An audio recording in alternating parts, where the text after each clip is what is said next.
बिस्मिल्लाहिर्रहमानिर्रहीम। अल्लाहुम्मा सल्लि अला मुहम्मद व आलिहि व इत्रतिहि बियदि कुल्ली मारुमिन लगम। अस्सलाम वालेकुम तमाम ख़वातीन व हज़रात और मेरे स्टूडेंट्स, उम्मीद करता हूँ कि आप खैरियत से होंगे। अल्हम्दुलिल्लाह आज हमारे दो स्टूडेंट नेवी के सेलर के टेस्ट में पास हुए हैं। रिकॉर्ड उन्होंने मेंटेन रखे हैं पास करके। हालांकि वो सिर्फ 2-3 दिन के लिए आए थे, क्योंकि 1 दिन के लिए आए थे। रात लगाई थी, मैं खुद भी नहीं सोया। एक बच्चे जो 3 बजे तक पढ़ता रहे यहाँ बैठ के, और दूसरे को मुझे नहीं पता कि पढ़ा तो ज़्यादा पास किया टेस्ट। तो मेहनत करेंगे तो इंशाल्लाह। और फिज़िक्स की जो हमारे नोट्स हैं, मैक्सिमम चीज़ उसमें से आई थी सेलर की। फ़िज़िक्स को आपने याद करना है, इंग्लिश को करना है, और जनरल नॉलेज को, जो बच्चे सेलर के लिए अपीयर हो रहे हैं। अभी सेलर के टेस्ट स्टार्ट हैं। इस तरह PN कैडेट के भी टेस्ट स्टार्ट हो जाएंगे बहुत जल्दी। लास्ट डेट 6 नवंबर थी, और PM में 151 के 11 से टेस्ट शुरू। बच्चे पूछते हैं सर ये 18 तक डेट की एक्सटेंड की है, तो क्या टेस्ट 18 के बाद नहीं, 18 को नहीं 11 से टेस्ट शुरू हो जाएगा। और जो रह गए सेंटर पे जाके आप 11 से लेके 18 के दौरान आपने रजिस्ट्रेशन करवानी है सेंटर पे जाके, ऑनलाइन नहीं होगी। इन स्टूडेंट के लिए जो भी सुन रहे हैं मुझे, अगर आपने FA FSC किया या इंटरमीडिएट लेवल की कोई भी आपका सनद है, तो आप अप्लाई कर सकते हैं 22 साल 3 माह तक। और ये एज काउंट होती है जब आप PMA में जाते हैं। ये एंट्री जो आप लोगों की एंट्री है 151 PMA लॉन्ग कोर्स, जो बच्चे भी जाएंगे ये मई में जाएंगे, 13 मई या 10 मई या जो भी डेट है, 8 मई, यानी कि 8 या 13 जो भी डेट है, आप उस वक्त तक आपकी एज जो है 22 साल 3 माह से ज़्यादा नहीं होनी चाहिए। बाकी जो हायर एजुकेशन करते हैं ना, जो 1 साल बढ़ जाती है, BA आपको पता है, फिर इसके अलावा BS कर लें तो फिर 1 साल मज़ीद बढ़ जाती है। उसमें वो 3 साल की रिलैक्सेशन, 3 महीने की रिलैक्सेशन नहीं है। बच्चों को पता नहीं होता इस चीज़ का। बच्चे ने और अप्लाई किया कि मेरी तो उम्र रहती है 3 माह डाल के, तो BS के बाद नहीं हो, आर्मी नहीं देती 3 माह की रिलैक्सेशन। ये FA इंटरमीडिएट बेस पे है कि 3 माह की आपको क्या मिलती है। अदरवाइज़ BA के बाद 23 साल है, 3 माह ऊपर नहीं है। BS के बाद भी 24 साल है, 3 माह नहीं है। 4 साल की अगर डिग्री होगी आपकी बैचलर की, तो 2 साल की रिलैक्सेशन मिल जाएगी। लॉन्ग कोर्स की बात हो रही है। और PMA लॉन्ग कोर्स मेल्स का होता है, फीमेल्स का नहीं होता, लड़कियों का नहीं होता। ये बहुत ज़्यादा क्वेश्चन आते हैं। उनका LCC कोर्स है, लेडी कैडेट कोर्स। DSSC में अप्लाई कर सकते हैं। एक बच्चा अगर 2 दफ़ा नॉट रिकमेंड है, इस तरह एक गलती ये भी करते हैं बच्चे, अगर पहले फेल किया 150 में, जिस तरह इनिशियल में कहीं फेल हो गए या रह गए, क्वालिफाई नहीं कर पाए हम, तो वो पूछते हैं सर हम रिपीटर हैं या फ्रेश हैं। तो वो क्या होगा, फ्रेश होगा। रिपीटर वो है जो ISB से वो क्या है, ISB से नॉट रिकमेंड हुआ, वो रिपीटर है। मैक्सिमम बच्चे ये गलती कर रहे हैं, मैक्सिमम ये गलती करते हैं। और गलती कर बैठे पर आप सेंटर पे जाकर ठीक करानी है, वहाँ जाना पड़ेगा, अदरवाइज़ नहीं होगी। इस तरह बाद बच्चे डेट कराते हैं कि डेट हमने चेंज करानी है, डेट चेंज करानी है। तो डेट पहले आप सोचो ना, कब अप्लाई कर रहे हैं, पहले करें तो पहले डेट आएगी, लास्ट में करोगे लास्ट में डेट आएगी। करानी है, पर सेंटर वालों से बात करें, उनकी मर्ज़ी है। बाद वो देखते हैं केस को, मजबूरी है, कोई ऐसा कोई एग्ज़ाम आगे तो वो कर भी देते हैं, आगे कर देते हैं। फिर फैसिलिटेशन सेंटर बने होते हैं, वहाँ जाके आप करें। नहीं तो आपने मेन जो सेंटर है, सिलेक्शन सेंटर, वहाँ जाके आपने करवानी है, वहाँ जाना पड़ेगा। तो इस तरह की मिस्टेक्स करते हैं। फिर बहुत बच्चे जो होते हैं वो बिल्कुल ही नेट कैफ़ों से कराते हैं, कि खुद नहीं करते, तो वहाँ मिस्टेक ID भूल जाते हैं, अपनी ID भूल जाते हैं। तो उस तरीके का आपने CNSE लिखेंगे, आ जाएगी ID सामने। ID भूल गया तो सामने आ जाती है। एक दफ़ा अप्लाई किया, दोबारा फिर नहीं होती ना, मिस्टेक हो गया उसके अंदर, तो फिर वहाँ तकलीफ़ करें ना, जाओ सेंटर पे चले जाएं, वो तो जाना पड़ेगा आपको। और बहुत ऐसे बच्चे जो पिंडी में रहते हैं, वो पिंडी सेंटर में नहीं जाते, परेशान हो। उनको तो पिंडी शहरों में सेंटर पे जाके अप्लाई करें, अगर ऑनलाइन कोई इशू हो गया तो। अदरवाइज ऑनलाइन तो हो जाता है, 2-3 मिनट में अप्लाई हो जाते हैं। लेकिन अप्लाई उस वक्त तक मत करें जब तक आपकी तैयारी नहीं है, हर हवाले से। हर हमारी कोशिश यही होती है, कोशिश होती है कि जो स्टूडेंट्स हैं हर हवाले से कंप्लीट प्रिपरेशन करके जाएं, तब आपकी सिलेक्शन होगी। मेन फोकस आपने किस पर रखना, ISSB पे, ताकि असल जो टारगेट है वो अचीव हो। और ज़्यादा शो भी मत करें किसी को कि हर एक को बताना कि अप्लाई मैनेजर की है। कुछ बन जाओगे फिर पता चल ही जाएगा। सूरज जब तुलू होता ना, पता चले सूरज तुलू हो गए। अब कुछ बन जाओगे खुद। मेरे टीचर थे, मैंने कहा सर मैं यहाँ भी किया अप्लाई, मैंने यहाँ अप्लाई किया, मैंने यहाँ अप्लाई किया। कहते मुझे मत बताओ अप्लाई किए। डॉक्टर साहब ने क्या कहा, डॉक्टर ज़हूर अहमद अवान, आप जानते होंगे, दिल पर शोरी के वहाँ से लिखते थे काफ़ी। उन्होंने मुझे मत बताएं कि मैंने वहाँ अप्लाई किया, यहाँ अप्लाई, मुझे कुछ बन के दिखाओ। फिर जब मैं आर्मी में, मैं किसी को नहीं बताया। कैप्टन बन के वर्दी पहन के उनके घर गया था। मैंने सर आपने कहा था कि कुछ बन के दिखाओ, मैं अभी बन के हूँ। बहुत खुश हुए थे, कहते ये मेरे स्टूडेंट हैं। ट्रेनिंग के दौरान भी मत बताओ, क्या ज़रूरत है बताने की। उसकी वजह पता है क्या, मैं क्यों मना करता हूँ बताना। हमारी सोसाइटी की बदकिस्मती है कि नेगेटिविटी बहुत ज़्यादा है। और फिर बदकिस्मती ये है हमारी कि यहाँ पे सैडेस्ट लोग ज़्यादा हैं। सैडेस्ट पता ना क्या होता है, किसी की खुशी में खुश नहीं होते, गमगीन हो जाते हैं। किसी की कामयाबी में खुशी हो जाए क्या होते हैं, दुखी हो जाते हैं। बदकिस्मती ये है। लोगों को दुखी मत करें। दुखी क्यों करते हैं आवाम को? इंसान को खुश करना चाहिए, दुखी क्यों करते हैं?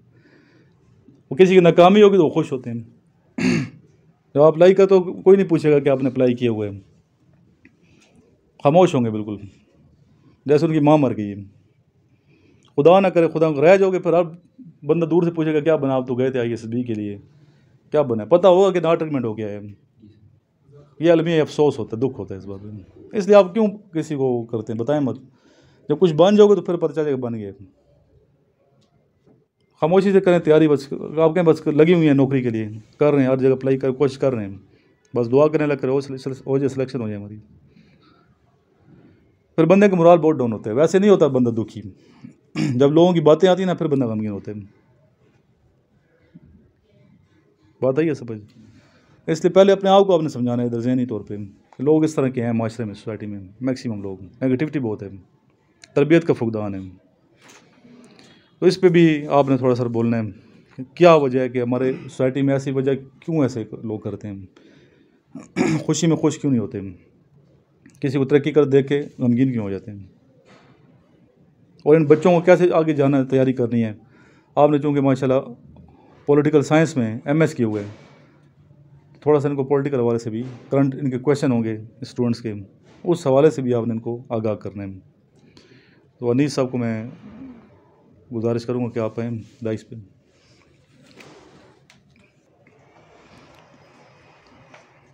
Bismillahirrahmanirrahim. First of all, I would like to thank Sir Imran for providing me such precious opportunity to be here in front of you. First of all, I introduce myself that I belong from Gilgit-Baltistan, and I have done my Masters in Political Science from Postgraduate College, Abbottabad, which is affiliated with Hazara University of Mansehra. And recently, I am doing MS from International Islamic University, Islamabad. As far as my personal life is concerned, I have been teaching for 8 years in Reed Foundation School in Gilgit-Baltistan. I am running an organization which is working for well-being of the society, named as Shaheen Welfare Organization, Gilgit-Baltistan. And I am running career counseling institution, Gilgit-Baltistan, which is working for the welfare of students. So this is my personal introduction. As far as the current political situation of Pakistan is concerned, you all know that आप सबको पता है कि इस वक्त जो हमारे मुल्क में जो हालात चल रहे हैं, गुजर रहा है ना, ये बड़ी मुश्किल सूरत से गुजर रहा है। जो सियासी जो कशमकश इस वक्त जो चल रही है सियासी जमातों के दरमियान में, तो हम देखते हैं कि एक पार्टी आती है, फिर यानी दूसरी पार्टी फिर आती है, फिर वो उसकी हुकूमत जो है वो गिर जाती है, फिर दूसरी आती है। तो ये सिलसिला तो ये शुरू से मतलब ये है कि पाकिस्तान की जो पॉलिटिकल हिस्ट्री है, अगर उसको आप देखें तो ये तो सिलसिला शुरू से चला आ रहा है। 1950 से after the creation of Pakistan अगर आप देखें तो ये सिलसिला शुरू से चला आ रहा है, ये आगे भी इसी तरह चलेगा। ये एक डेमोक्रेसी है, ठीक है ना। तो ये डेमोक्रेसी और पाकिस्तान की पॉलिटिकल सिस्टम में ये अप्स एंड डाउन्स जो है वो आते रहेंगे और ये सिलसिला आगे भी इसी तरह चलता रहेगा। तो यहाँ तक बात जो है वो पाकिस्तान के इदारों की है। तो पाकिस्तान के इदारे हमेशा देखें, एक बात जो है कि याद रखें, रिमेंबर वन थिंग, कि पाकिस्तान के इदारे जो जितने भी इदारे हैं, सिक्योरिटी फोर्सेस है, उसके बाद पाकिस्तान की मिलिट्री है, वो सारे पाकिस्तान को हमेशा उठाने के लिए काम करते हैं, न कि गिराने के लिए। लॉ इन्फोर्समेंट एजेंसी समेत जितनी भी पाकिस्तान की जो हमारी खुफिया एजेंसीज हैं, उसके बाद पाकिस्तान की मिलिट्री है, तो वो हमेशा पाकिस्तान की बका के लिए, सालमियत के लिए और पाकिस्तान की सॉलिडेरिटी के लिए काम करती हैं। इस चीज़ को आपने अपने जहन में बिठाना है।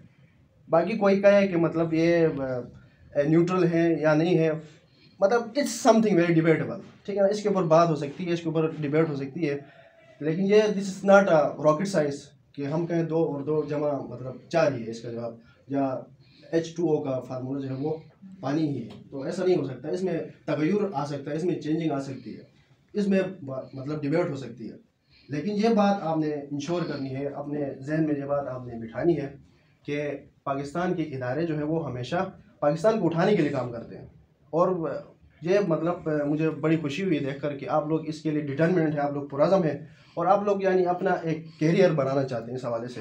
तो आप जो है पाकिस्तान की इदारों को आप ज्वाइन कर सकते हैं। यू में ज्वाइन पाकिस्तान नेवी, एयरफोर्स और इससे रिलेटेड जो भी मतलब फोर्सेस हैं, तो आप उसमें आप जा सकते हैं। और इसका सिर्फ एक ही मकसद होना चाहिए कि we have to serve our nation. हमने अपने मुल्क को सर्व करना है, हमने अपनी कंट्री को सर्व करना है, हमने अपने नेशन को सर्व करना है।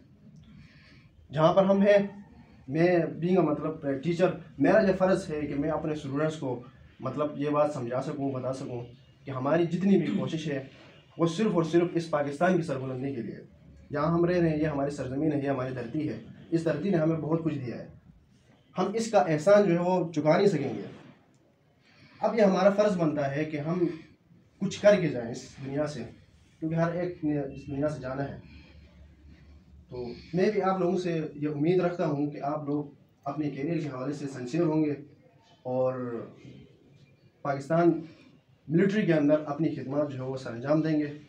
और हमारी तरफ से कोई भी ताउन आपको चाहिए होगी तो इंशाल्लाह वी विल प्रोवाइड यू, किसी भी हवाले से, व्हाट्सएप में, उसके बाद क्लासेस के अंदर, तो हम आपको देने के लिए तैयार हैं। हमारी तरफ से आप बेफिक्र रहें, तो हर हवाले से हम आपके साथ ताउन करेंगे इंशाल्लाह। बाकी ये है कि सर ने जो एक पॉइंट उठाया था कि हमारे जो स्टूडेंट्स का एक जो अलमिया है कि वो क्या है, वो अलमिया ये है कि स्टूडेंट्स हमारे पाकिस्तान में एक रिसर्च के मुताबिक तकरीबन 80% जो हमारे स्टूडेंट्स हैं उनका ये मसला है कि उनको अपने गोल्स का नहीं पता होता। मिसाल के तौर पर एक स्टूडेंट्स पढ़ता है, मैट्रिक वो कर लेता है, उसके बाद वो मास्टर कर लेता है, उसके बाद इवन कि PhD होल्डर्स भी मैंने बड़े ऐसे देखे हैं कि जिनको अपनी सिम का नहीं पता होता, डायरेक्शन का नहीं पता होता कि हमने कहाँ जाना है, और वो पढ़ते हैं, पढ़ने के बाद उनको अपनी मंजिल का नहीं पता होता। तो सबसे पहले एक स्टूडेंट को अपनी मंजिल का पता होना चाहिए, अपने हदफ का तयन होना चाहिए कि मैंने किस तरफ जाना है। आपने मैट्रिक कर ली, उसके बाद आपने ग्रेजुएशन कर ली, उसके बाद उससे पहले आपने अपना गोल जो है वो सेट करना है, फिर उस टारगेट को सामने रखते हुए आपने मेहनत करनी है। आप टारगेट को सामने रखेंगे तो उसके बाद जो है आप अपने हदफ तक पहुंच सकेंगे। तो मेरा अभी इंशाल्लाह मेरा इरादा भी है PhD का इस्लामिक यूनिवर्सिटी से ही, तो मैं अभी रिसर्च के ऊपर लगा हूँ। तो इंशाल्लाह मेरा इरादा है पॉलिटिकल साइंस में ही मैं उधर से PhD की डिग्री भी हासिल कर लूँ, उसके बाद फिर अपने जो फ़राइज़ हैं वो मैं जारी रख सकूँ। तो हमारे स्टूडेंट्स का ये अलमिया है कि उनको अपने गोल का नहीं पता होता। जी पढ़ना है, बस ये है कि अच्छे नंबर लेने हैं, किसी अच्छी एकेडमी में, किसी अच्छे स्कूल में, कॉलेज में एडमिशन लेना है, उसके बाद आगे जो होगा देखा जाएगा। ये जुमला आपने अक्सर सुना होगा कि जो होगा देखा, आगे जाके देखते हैं। तो कल किसने देखा है, इसलिए आज से ही अपना गोल जो है वो सेट करें, उसके मुताबिक फिर ये है कि आप ट्रेनिंग लें, उसके मुताबिक आप मेहनत करें, जिस फील्ड में आप जाना चाहते हैं उस फील्ड के मुताबिक आप मेहनत करें, इंशाल्लाह आप जो है वो तरक्की करेंगे। तो यही हमारे स्टूडेंट्स का एक बहुत बड़ा प्रॉब्लम है आजकल जो चल रहा है। तो इससे आपने घबराना कतई नहीं है। ज़िंदगी में मुश्किलात आती रहती हैं, हर इंसान जो है मुश्किलों का सफ़र तय करता है, उसके बाद वो कहीं मकाम पे पहुंचता है। मैं जिस मकाम पे खड़ा हूँ, इस्लामिक इंटरनेशनल यूनिवर्सिटी के अंदर भी बड़े बड़े सेमिनार्स और कॉन्फ्रेंस वगैरह होती हैं। तो वहाँ पे मैं आपको वीडियो बाद में दिखाऊंगा। तो वहाँ पे मेरे कुछ लेक्चर्स भी हैं। और गिलगित में मैंने खुद एकेडमी चलाई है। वहाँ पे मैं स्कूल में मैंने एज ए टीचर भी वहाँ पे मैंने पढ़ाया है। तो वहाँ पे मैं एज अ मोटिवेशनल स्पीकर भी वहाँ पे मैंने काम किया हुआ है। तो अब इस मकाम पे आपको आने के लिए मतलब ये है कि आपको डिटर्मिनेंट होना पड़ेगा। इसके लिए आपको पुरज़म होना पड़ेगा कि मैंने ये करना है। अगर आप ये आज़म करेंगे ना, फिर कोई मुश्किल नहीं है। कासिम अली शाह साहब आप जानते होंगे सब जी, तो मैं उनको सुनता हूँ, तो आप भी सुने। वो कहते हैं कि दुनिया में मुश्किल तरीन काम, वो सेशन करवा रहे थे तो ऑडियंस से उन्होंने पूछा कि दुनिया का मुश्किल तरीन काम कौन सा है आपके नज़दीक।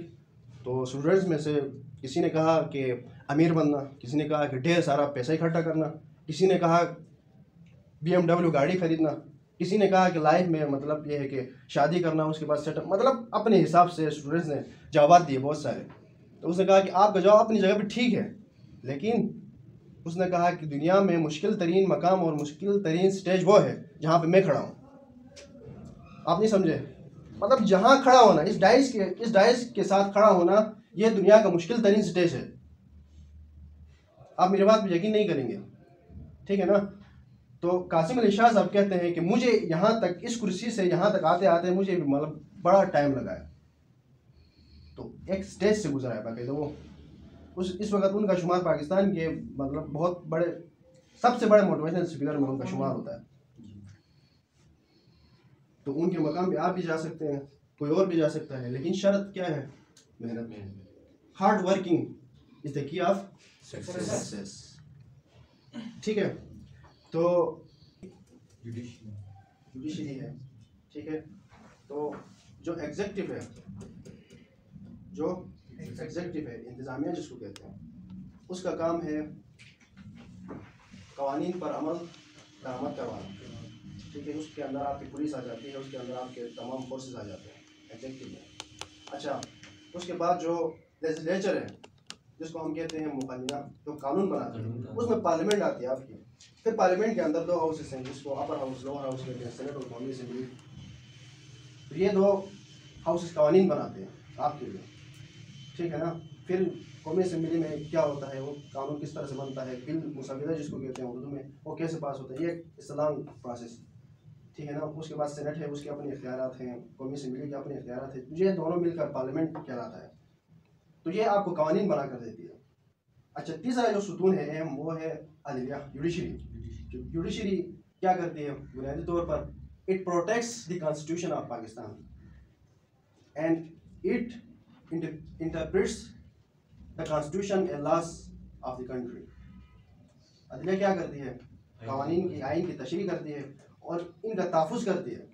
या आइन के अंदर ऐसी कोई पेचीदगी पेश आ जाती है, जैसे कि अंदर हमारे आइन के अंदर बहुत सारी पेचीदगियाँ हैं, इनको समझने, उनकी तशरीह में मसला दरपेश होता है, तो सुप्रीम कोर्ट ऑफ पाकिस्तान जो है उसकी तशरीह करती है कि ये फलां आर्टिकल है, इसकी रोशनी में ये कानून है। तो ये अदलिया का बुनियादी काम है, उसका फंक्शन है। जी, बात समझ आई गवर्नमेंट के हवाले से? सर चाइना में कौन सा सिस्टम है? पॉलिटिकल सिस्टम की बात करते हैं। चाइना में सदारती ही है, लेकिन वहाँ पर प्राइम मिनिस्टर भी होता है, ठीक है? चाइना में प्राइम मिनिस्टर भी होता है जी। जुल्फ़िकार अली भुट्टो भी ये सिस्टम लेके आना चाहता था क्या? नहीं, जुल्फ़िकार अली सिस्टम की एक जो पॉलिसी थी वो नेशनलाइजेशन पॉलिसी है, समझ आई? बड़ी आप इंडस्ट्रीज़ को और दूसरे इदारों को नेशनलाइज करना चाहते थे, ठीक है ना? तो बाकी यानी कि पॉलिटिकल सिस्टम के हवाले से ऐसा कोई सिस्टम वो नहीं चाहते थे जी।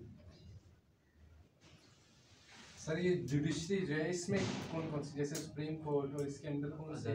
जुडिशरी में ये है कि आप अगर पाकिस्तान की आप बात करें तो सबसे पहले देयर इज टॉप पे आपकी सुप्रीम कोर्ट है, जिसको अदालत उज़्मा कहते हैं, ठीक है? उसके अंडर, उसके माथे एक अदालत है जिसको हाई कोर्ट कहते हैं, और हाई कोर्ट सूबे के अंदर सबसे बड़ी अदालत होती है। उसके अंडर एक और अदालत है जिसको सेशन कोर्ट कहते हैं। सेशन कोर्ट डिस्ट्रिक्ट लेवल की सबसे बड़ी अदालत होती है। उसके अंदर एक और कोर्ट है, उसके अंडर एक और कोर्ट है, उसका क्या नाम है? सिविल कोर्ट, ठीक है?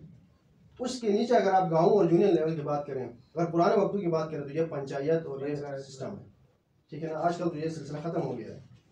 तो ऊपर से नीचे तक ये हायरार्की इसको कहते हैं, ठीक है ना। This is called hierarchical system.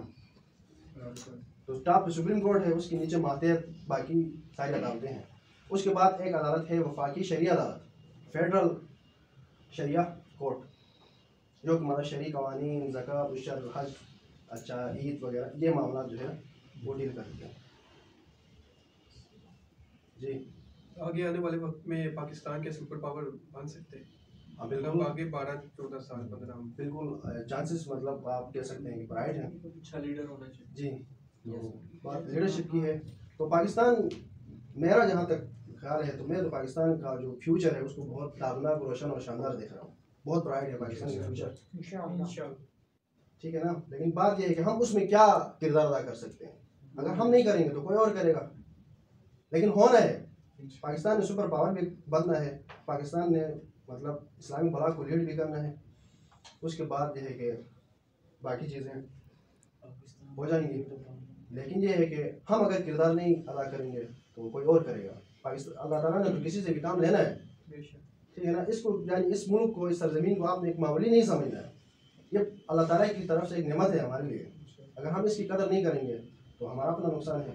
काम कोई और भी करेगा, मैं और आप नहीं करेंगे तो पाकिस्तान को उठाने वाले, इसकी तरक्की के लिए, सरबुलंदी के लिए काम करने वाले बड़े सारे लोग पाए जाते हैं।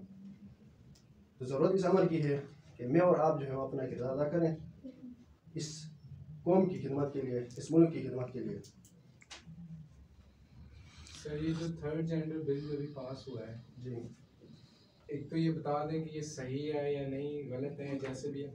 और एक और चीज़ कि इस बिल को पास करने के लिए उस बिल को कहाँ से मतलब सर्वे किया जाता है? जैसे आपने जुडिशरी बताया ना, कोर्ट में, सुप्रीम कोर्ट को जाता है, इसका पूरा प्रोसीजर मुझे बता दें। अच्छा देखिए, ट्रांसजेंडर एक्ट जो है ये 2018 में भी ये पेश हुआ था। तो उसके बाद फिर वक्तन फ़वक्तन असेंबली में इसके ऊपर बात भी होती रही। अच्छा, तो अभी जो हालिया जो आपने देखा, तो बुनियादी तौर पर ये बिल जो है ये तो इनके हवाले से हैं जिनको आप यानी कि ठीक है ना, शी कैटेगरीज आप कहते हैं, दूसरे लोग उठाएंगे। कहने का मतलब ये है, ठीक है ना। अब एक बंदा ये है कि उसको ज़रूरत है किसी चीज़ की, कहीं पे जॉब की आप मिसाल ले लें, तो वो अपनी आइडेंटिटी चेंज करके वो शी बन सकता है। अगर शी है तो अपनी आइडेंटिटी चेंज करके ही बन सकता है। तो ये फ़ायदा उठाते हैं, ठीक है ना। तो ये इसलिए मतलब ये हम समझते हैं ये गलत है। बाकी अगर बात सिर्फ उन्हीं तक महदूद हो, ठीक है, वो भी इंसान है, हमारे सोसाइटी का हिस्सा है, वो यहाँ रह रहे हैं, तो उनको भी हुकूक हासिल होने चाहिए। लेकिन इससे फ़ायदा जो है गलत फ़ायदा लिया जाएगा, इसलिए हम इस चीज़ से मना कर रहे हैं कि, और इससे यानी कि बहुत माशरे के अंदर एक मतलब अफरा तफरी और इस तरह की मतलब। सर इससे बेस्ट चीज़ ये नहीं थी कि ये बिल पास करने के बजाय ये जो बिल है ये क्रिएशन ऑफ अल्लाह अलमाइटी को चैलेंज करता है, क्योंकि अल्लाह ने कोई भी चीज़ दुनिया में जो है वो किसी मतलब के बगैर मतलब की नहीं बनाई। अल्लाह ने जिस चीज़ को बनाया परफेक्ट बनाया। तो ये बिल जो है यहूदियों की वजह से भी है कि इधर आ रहा है, ताकि यहूद का जो है वो सिस्टम चल रहा है, इस वजह से भी। एग्जैक्टली, बिल्कुल। ये देखें उनकी मतलब एक आप एजेंडे की बात करें, ये बिल्कुल एजेंडा भी हो सकता है, इसमें कोई दोहराई नहीं है। तो इससे फिर ये है कि मतलब बहुत सारे हैं जो इससे फ़ायदा उठा सकते हैं, बहुत मुस्बित, ठीक है। ये it is in negative sense, तो इसलिए मेरे हिसाब से यानी कि दिस इज़ नॉट गुड। और वो सर जो प्रोसीजर है, और ये टॉपिक आ भी सकता है आपका ISSB का, कि आप इस बिल के हक में या नहीं, ये टॉपिक आ सकते हैं। ज़्यादा चांसेस था। औरत मार्च का आया था, अब ये इस बिल का आ सकते हैं ISSB में। इसमें आप फॉर अगेंस्ट में बात कर सकते हैं, अपने पॉइंट ऑफ व्यू दे सकते हैं। जी सर इसके अंदर हमें पॉजिटिव लेना है क्या नेगेटिव? देखें, फॉर बोलते हैं या अगेंस्ट बोलते हैं, बोलना अपने पॉजिटिव है। सर अगेन ठीक जाना है, है। आप दलाइल पेश करें, जिसके ज़्यादा स्ट्रांग हो उसको कहेगा ठीक है। सर अगर देखें, मुझे अगर कोई बिल पास करवाना है और मैं तो करवा नहीं सकता। अगर हम कोई चीज़ रेस करते हैं कि सेमी परमिएबल या परमिएबल, यानी इसमें कितनी हम चेंजेस कर सकते हैं जो अमेंडमेंट्स आ रही हैं अभी? इट इज़ अमेंडेबल, इसमें कर सकते हैं। अभी कौन सी अमेंडमेंट हो गई है? 22वीं, ठीक है ना। तो इसमें ये भी पता होना चाहिए कौन सी तरमीम हुई है। तो इसमें 284 इसमें आर्टिकल्स हैं हमारे कॉन्स्टिट्यूशन के अंदर। फिर और ये क्वेश्चन अक्सर आता है कितने आर्टिकल्स हैं, ये आते हैं 284 284 हैं, और क्लासेस हैं फिर इसकी, फिर शिक अलग है उसका अंदर, फिर क्लास A B C इस तरह भी होता है अंदर। तो आपने क्या पूछा था? सेमी परमिएबल है, यानी मतलब जितनी भी हम अमेंडमेंट्स कर सकते हैं इसकी एक लिमिट है, मतलब नहीं, लिमिट तो नहीं है, मतलब जितनी भी हम ज़रूरत के मुताबिक आप कर सकते हैं। तो उसके लिए 2/3 मतलब वो सीट चाहिए होती है इस तरह। 2/3 मेजॉरिटी उसके लिए वो चाहिए, उसकी किसकी 2/3 मेजॉरिटी? पार्लियामेंट पार्लियामेंट की। जो मेंबर्स होते हैं ना, जी, मेंबर ऑफ द पार्लियामेंट है।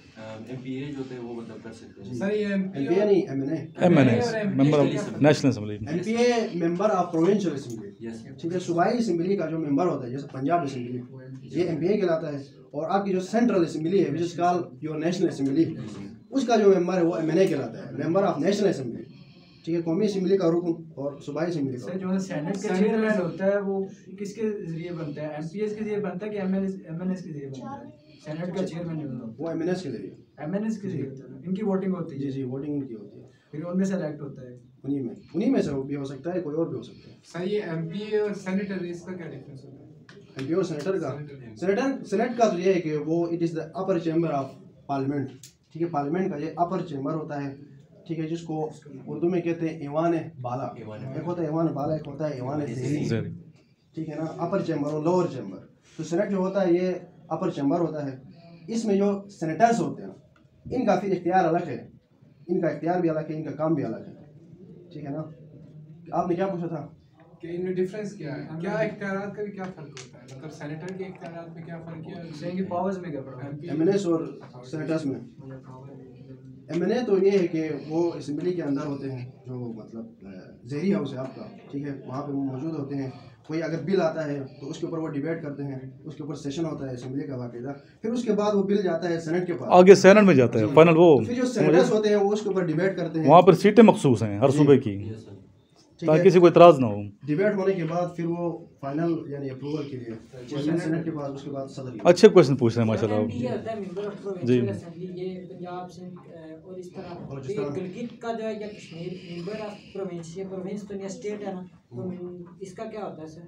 गिलगित और कश्मीर का, यस सर। इसको आप एमपीए कह सकते हैं, क्योंकि वहाँ पर भी there is an assembly which is called legislative assembly of Gilgit Baltistan. वहाँ पर भी इसी तरह है जो बाकी सूबों में है। Yes sir. ठीक है, लेकिन उसका कॉन्स्टिट्यूशन स्टेटस का वो मतलब थोड़ा सा इशू चल रहा है ना, उनका अलग है constitution। जी। तो वहाँ पर भी एक असेंबली है, वहाँ पर वज़ीर आला है, वहाँ पर गवर्नर है, वहाँ पर बाकी सारी कैबिनेट है नीचे। जी, सेनेटर कहाँ से मतलब? सर किस तरीके से बनते हैं, मतलब किस जगह क्यों, कौन सी सीट से वो सेनेटर बनते हैं आगे? जो एमएनए होता है आपका, वो आगे जाके सेनेटर बन सकता है। ठीक है, एमपीए वाले, एमपीए जो होते हैं वो नहीं बन सकते? नहीं, एमपीए को एमएनए बनना पड़ेगा पहले, उसके बाद फिर वो सेनेटर बन सकता है। जी, और सेनेटर बनने के लिए ये है कि आपको एमएनएशिप से रेजिग्नेशन देनी पड़ेगी। एक बंदा जो है बैक वक्त एमपीए भी है, बैक वक्त सेनेटर भी है, ऐसा नहीं हो सकता। एक आइडियलिज्म है, एक रियलिज्म है। ठीक है ना, रियलिज्म की जो थ्योरी है, it believes in radicalisation, it believes in power politics. मतलब ये रियलिज्म थ्योरी ये कहती है कि दुनिया में जितने भी इश्यूज़ हैं उनका हल सिर्फ और सिर्फ पावर में है, यानी पावर इस्तेमाल करके ही आप मसाइल का हल निकाल सकते हैं। ये तो फिर जान के सीधी सीधी। ठीक है ना, मैं अपना आपको बता रहा हूँ। अच्छा, इसी तरह जो आइडियलिज्म है वो ये कहती है कि दुनिया में जितने भी तनाज़ात हैं उनको मुज़ाकरात से, डायलॉग्स के ज़रिए, कम्युनिकेशन के ज़रिए, एग्रीमेंट्स के ज़रिए, ट्रीटीज़ के ज़रिए आप हल कर सकते हैं। आइडियलिज्म ये कहती है। तो जहाँ तक कश्मीर की बात है, कश्मीर के हवाले से आपने पूछा है कि इसका हल कैसे हो सकता है, तो अभी देखें 75 साल तो हो गए इस तनाज़े को हुए, तो अभी तक आपने देखा कि मतलब यूएन के अंदर रेजोल्यूशंस भी पड़ी हैं। अच्छा, वहाँ पर बातचीत भी हो रही है, पाकिस्तान अपने तौर पर आवाज़ भी उठा रहा है, कोशिश भी कर रहा है डिप्लोमेटिक सतह पर, तो सफारती महाज पर पाकिस्तान कर रहा है। लेकिन मतलब आपने देखा होगा कि कोई खातिर खा मतलब टेबल टॉक नहीं है। इसका कुछ माने नहीं। ठीक है ना, तो मैं ये समझता हूँ, मैं एक टेबल टॉक से इनकारी नहीं हूँ, मैं कह रहा हूँ ये भी साथ हो, डिप्लोमेटिक जितने भी आपके पास टूल्स हैं वो सारे तैयार किए जाएँ। सफारती महाज पर पाकिस्तान को ज़्यादा एक्टिव होने की ज़रूरत है। उसके साथ साथ फिर जो मतलब दूसरी जो स्ट्रेटजी है वो भी अपनाने की ज़रूरत है। चाहिए इशू सॉल्व नहीं करना चाहता, क्योंकि वो चाहता है कि इनके दरमियान कन्फ्लिक्ट पैदा ही रहे और इनके दरमियान ट्रेड ना हो, क्योंकि ये खिता आपको पता है सरखेज बहुत है। अगर इंडिया पाकिस्तान में ट्रेड होगी तो इधर तरक्की बहुत ज़्यादा होगी, इसलिए मेरे ख्याल से अमेरिका ये नहीं चाहता सर। अगर अमेरिका भी नहीं चाहता और भारत भी नहीं चाहता, यस सर। लेकिन पाकिस्तान चाहता है। अब एक डिबेट ये भी है ना कि पाकिस्तान और भारत नहीं चाहते, दिस रॉन्ग। Justification और ठीक है, यानी आप अपने घर की मिसाल है, कौन चाहता है कि रोजाना घर में मतलब लड़ाई झगड़ा हो? कोई चाहता है? सब चाहते हैं कि मेरा घर पुरसुकून माहौल हो। ये पाकिस्तान को मतलब जो पाकिस्तान की जो इस्टेब्लिशमेंट है वो कभी ये नहीं चाहती कि पाकिस्तान डिस्टर्ब हो, यहाँ पे मतलब पीस ना हो। ठीक है ना, वो तो कॉन्फ्लिक्ट को कम करना चाहती है, इश्यूज को रिजॉल्व करना चाहती है। पाकिस्तान ने हमेशा मतलब पॉजिटिव रिस्पॉन्स दिया है भारत को, लेकिन भारत ने वक्त मतलब मुख्तलिफ औकात पर यह है कि उसने हीले बहाने अपनाए हैं और लोग फिर मुज़ाकरा से पीछे हटता रहा है। तो ये एक डिबेट ये भी है कि पाकिस्तान और भारत दोनों नहीं चाहते, ये दोनों इसके ऊपर यानी अपनी अपनी सियासत कर रहे हैं। और पाकिस्तान को भी सरजमीन प्यारी है तो भारत को भी वो सरजमीन प्यारी है, हालांकि ऐसा नहीं है। और कश्मीरी क्या चाहते हैं? कश्मीरी से अगर आप पूछे ना, वो अलग चाहते हैं। ठीक, वो अलग नहीं चाहते। वो सर दो ग्रुप में हूँ मैं कश्मीर में, मैं कश्मीर से हूँ। तो कश्मीर में दो ग्रुप में, एक है sir JKLF Jammu Kashmir student liberation front, JKSLF क्या JKLF Jammu Kashmir liberation front. दूसरा था सर एक फोत हो गए हैं सर, मकबूजा कश्मीर में थे सैयद अली गिलानी साहब। वो जो थे ना वो पाकिस्तान के सपोर्ट में थे कि हम पाकिस्तान के साथ में, उन्हें क्या किया थे इंडियन सर आर्मी ने। तो सर इस तरह सबसे ज़्यादा जो बड़ा ग्रुप है वो है इनके साथ है, वो था इनके साथ ये थे, और प्रोफेसर साहब अली गिलानी साहब के साथ, और JKLF के साथ सर बहुत थोड़े बंदे थे लेकिन थे। लेकिन जो जो वक्त गुजर रहा है सर और जुल्म हो रहा है इंडियन मकबूजा कश्मीर में सर आवाम पे, तो मैंने देखा है क्योंकि मैं जब छोटा सा था तकरीबन 7 साल का था, तो मैं ये इनका वो था मुजाहिदीन के, हिज़्बुल मुजाहिदीन के सर कमांडर थे, नाम मुझे उनका सही याद नहीं, अभी भी हैं वो सैयद हैं वो भी। तो सर उनका हुआ था, तो उधर मैं गया था, उधर के काफ़ी जो है ना मकबूजा कश्मीर से आए थे।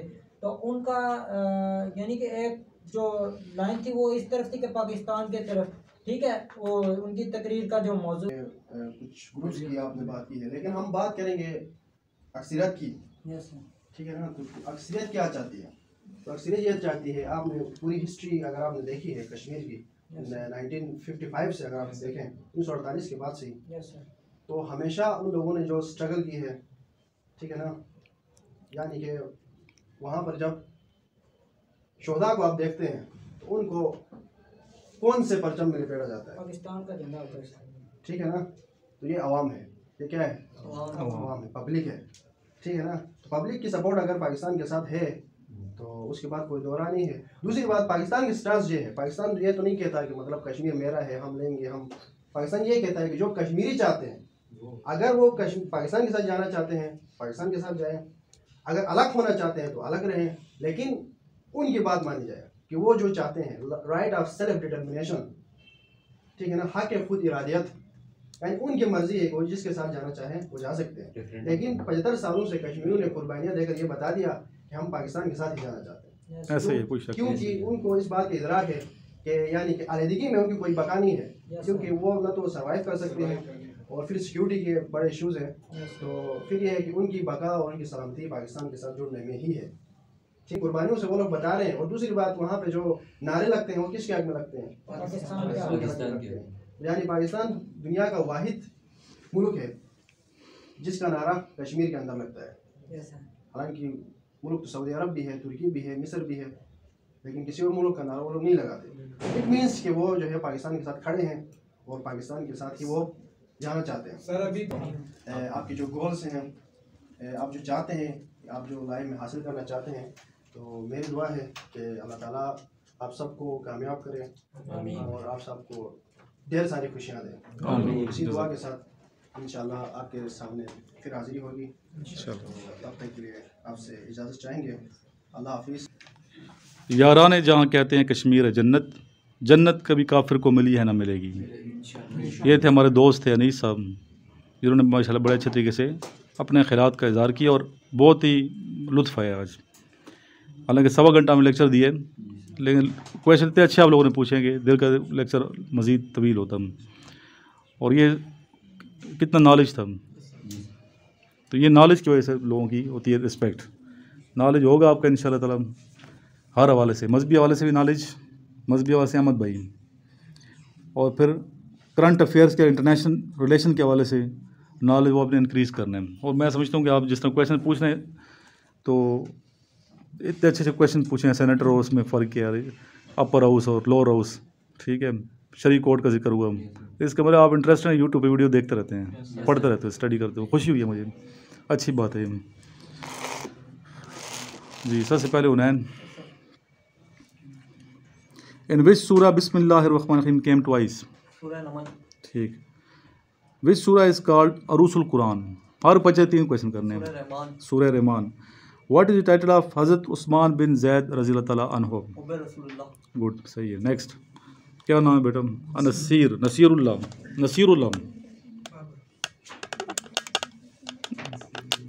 हो जाता है, खैर।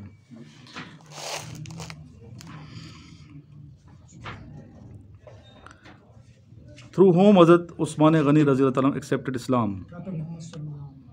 ठीक। व्हाट इज़ ईद नमाज? वाजिब।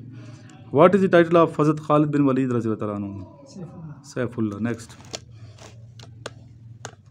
क्यों लूज हो गया?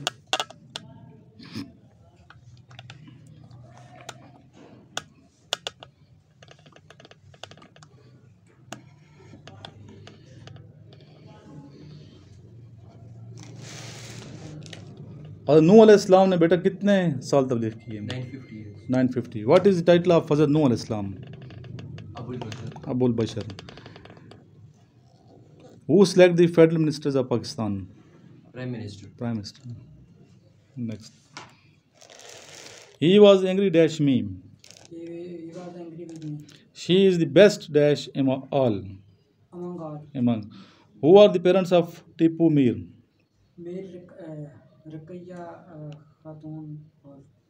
Abida, Ruqaiya Khatoon, Syed Mir Ali.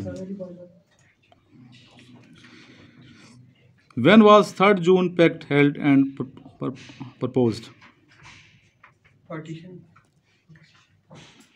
3rd June Separation of homeland. नहीं, कब हुआ? 3rd June. 1947, distribution of India. Which kind of system government was introduced in 1973 Constitution? Federal system. Parliamentary. What is the meaning of Surah Baqarah?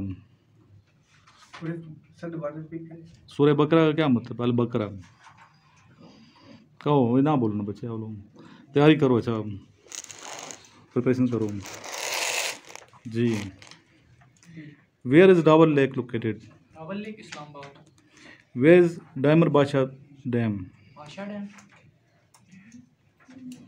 I professor ने lecture दिया है, Gilgit Baltistan. Who was the first wife of Quaid Azam Mohammad Ali Jinnah?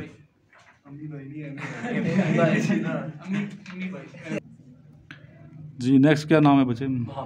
वहाबुद्दीन। When कुर्बानी make obligatory? 2 हिजरी 624। What is the length of Indus highway? 12,064 kilometre.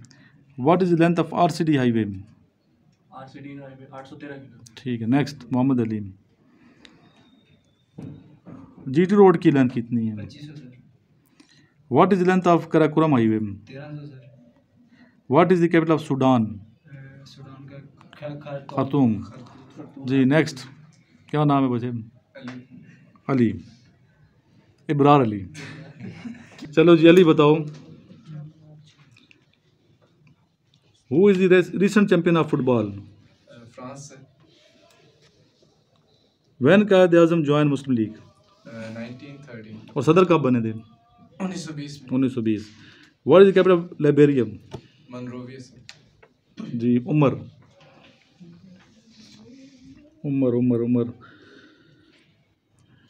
Which instrument is used to measure earthquake? seismometer। When was Makran Coastal Highway constructed? 2004। What is the length of wall of China? 13,170 mile. और kilometre में? 21,122। 196। चलो,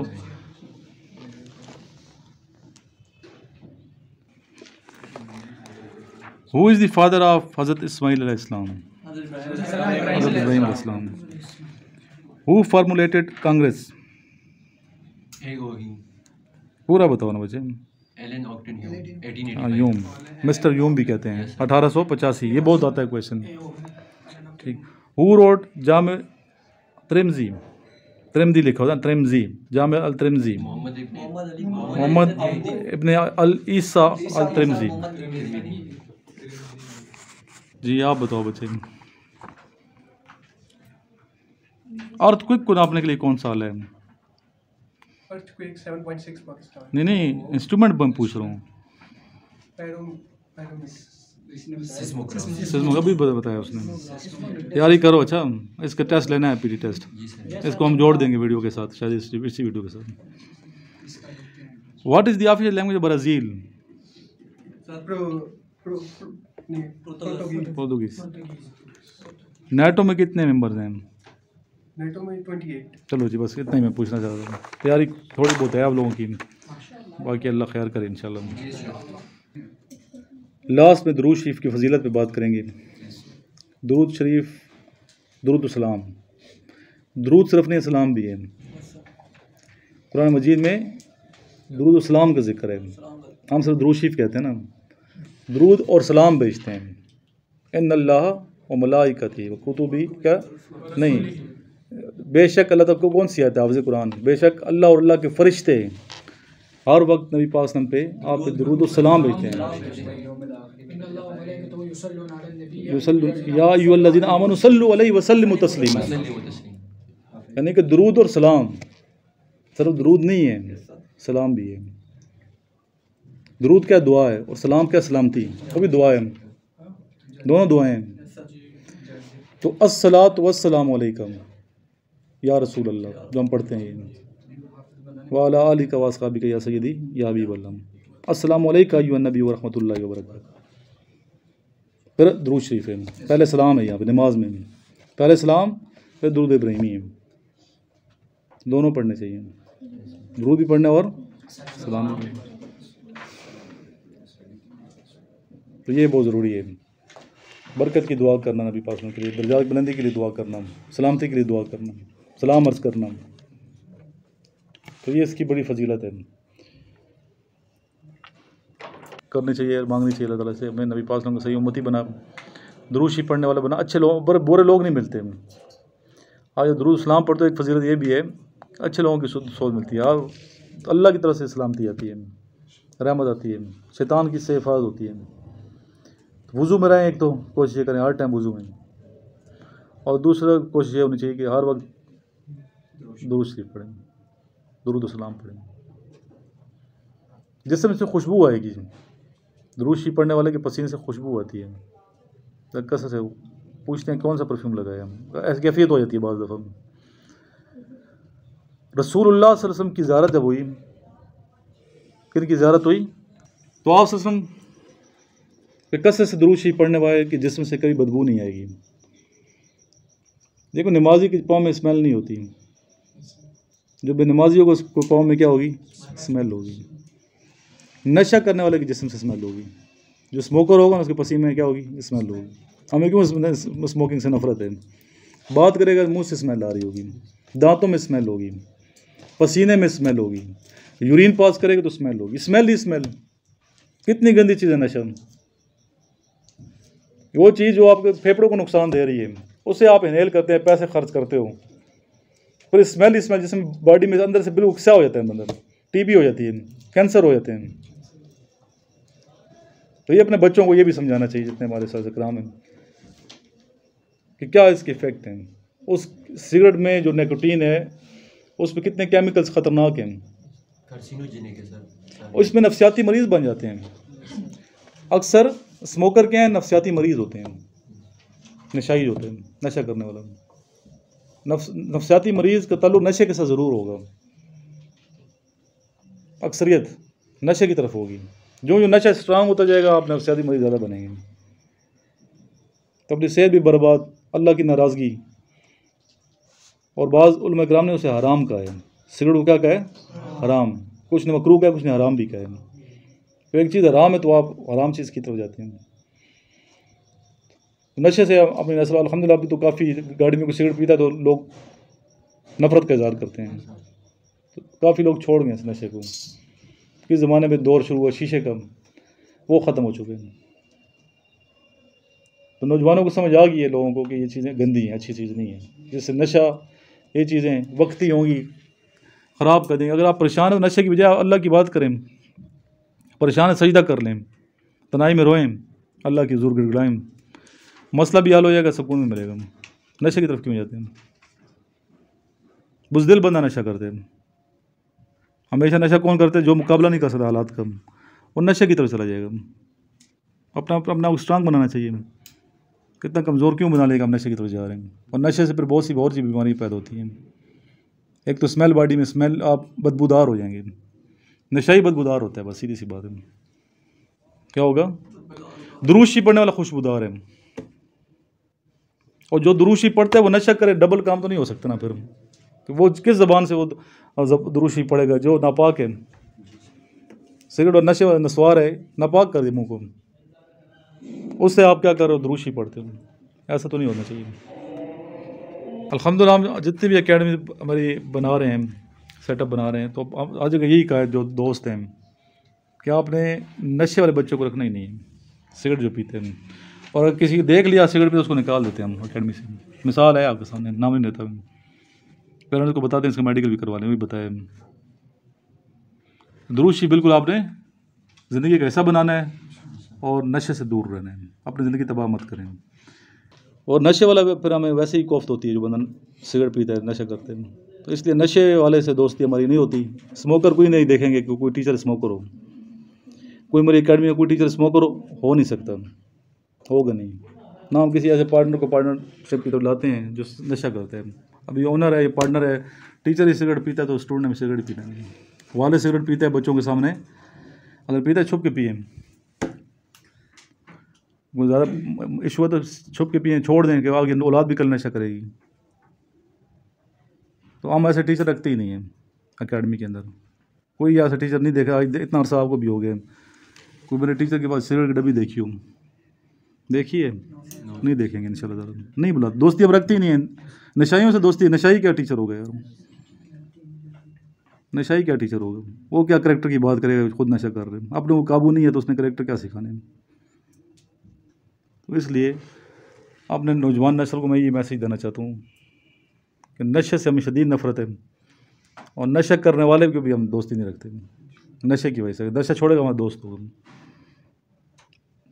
अलविया ये अफसोस है कि छोटे छोटे बच्चे बाद वो देखते हैं क्या करते हैं, उन पेरेंट्स का फ़र्ज़ है ना कि चेक करें घर से दूर है तो क्यों दूर रहता है, जाता किधर है, दोस्तों की सोबत कैसी है, निकल जाता है एकेडमी आता है नहीं आता, स्कूल जाता है, पीछे चेक सिस्टम रखें। पेरेंट्स की जिम्मेदारी है, सख्ती करें बच्चों पे। बाद में आगे बच्चा जब ख़राब हो जाएगा फिर हाथ मिलते रह जाएंगे। सिर्फ एक कदम उठा था गलत राह शौक़ में, सिर्फ एक कदम उठा था गलत राह शौक़ में, मंजिल तमाम उम्र में ढूंढती रही, फिर मंजिल नहीं मिलती।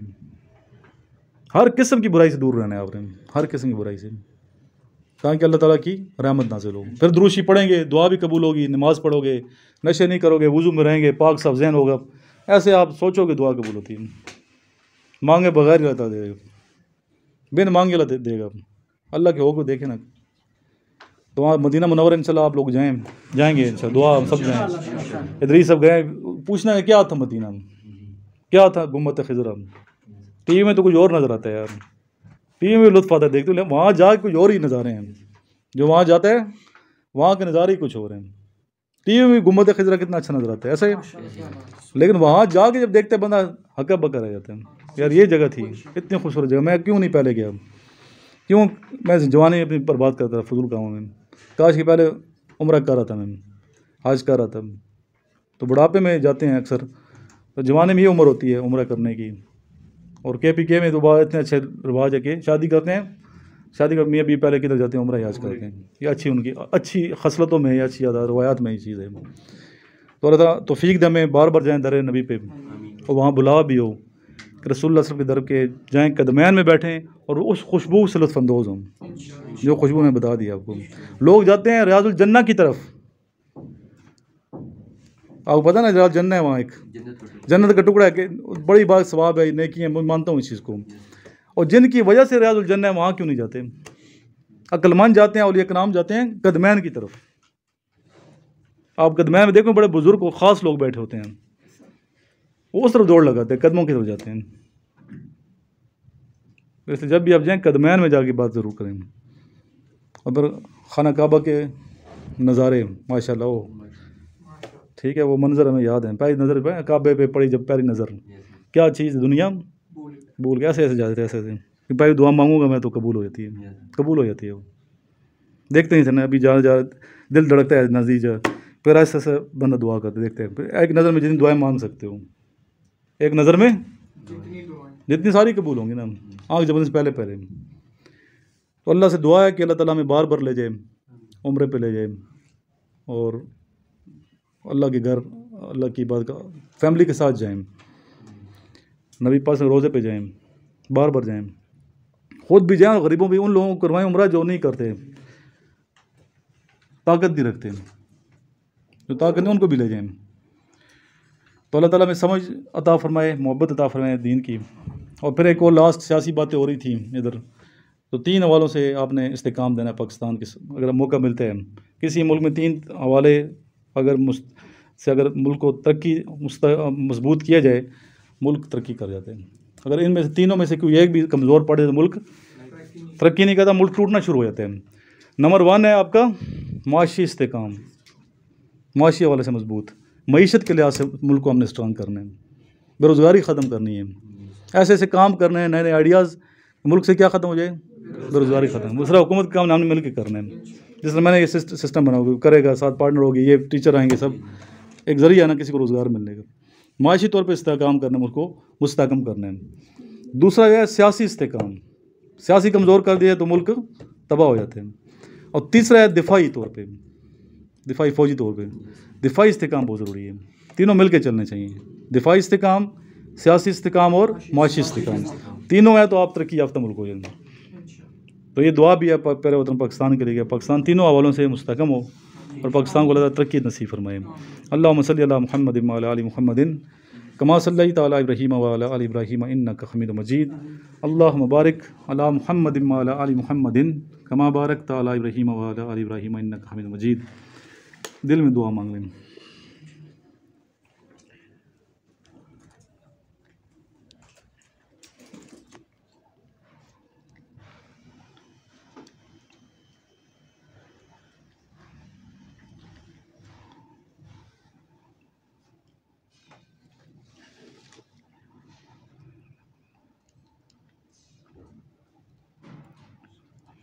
अल्लाहुम्मा सल्ली अला मुहम्मद व अला आलि मुहम्मद कमा सल्लैता अला इब्राहीम व अला आलि इब्राहीम। अल्लाहुम्मा बारिक अला मुहम्मद व अला आलि मुहम्मद कमा बारकता अला इब्राहीम व अला आलि इब्राहीम।